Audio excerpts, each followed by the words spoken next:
My top 4 series, The Remake. This is a remake of one of my favorite series that I did about a year ago, and this is my top 4 favorite budget-friendly foods, and I'm gonna rank them from number 4 to number 1. Now, I'm kind of breaking my own rules for number 4, but I wanted to include a food on this list that was not a pate. So number 4 is going to be the chunky gravy from Tiny Tiger, and the reason that this does make my list is it doesn't include a lot of those things that we really hate to see in chunky and gravy foods, like wheat gluten, soy, plant-based protein sources. You find those a lot in budget-friendly non-pate foods, and Tiny Tiger doesn't include any of those. Now, this food is a little high in carbohydrates, which is why it kind of goes against my rules. It is closer to the 20%, but the carbs are primarily coming from potato starch, not from wheat gluten or any of these other things, and the dry matter protein is up at around 55%, so I do think this is a good budget-friendly choice. Coming in at number 3, we either have the Friskies pate or the Tiny Tiger pate in 5.5 ounces. And I'm putting both of these together because Tiny Tiger is all life stages,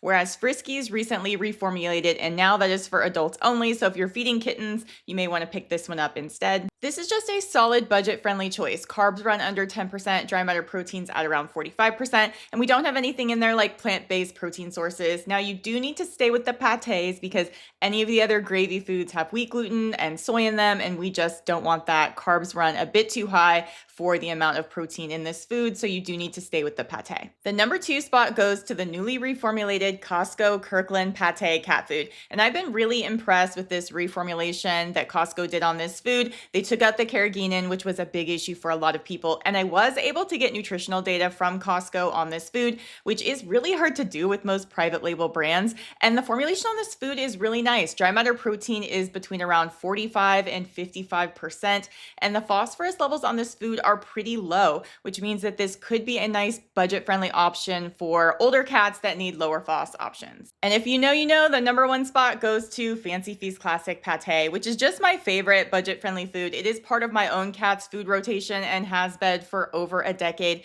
The dry matter protein on this food is around 55%. The carbs run under 10%. No, we're not scared of byproducts because those are things that cats would naturally eat anyway. Remember, they are strict carnivores. So this is just a great budget-friendly food. Most cats love it, and I think it can be a great addition to almost any cat's food rotation.